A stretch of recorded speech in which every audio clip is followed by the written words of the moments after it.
You ask Tiger to solve. This deals with linear equations with one unknown. The final result is a equals 4. Let's solve it step by step. Simplify the expression. Group like terms. Simplify the arithmetic. Swap sides.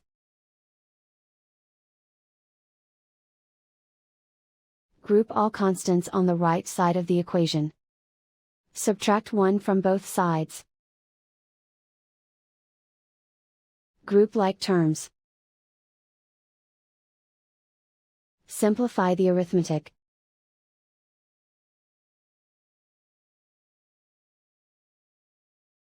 Isolate the a. Divide both sides by 2. Simplify the fraction. Find the greatest common factor of the numerator and denominator. Factor out and cancel the greatest common factor. And so the final result is a equals 4.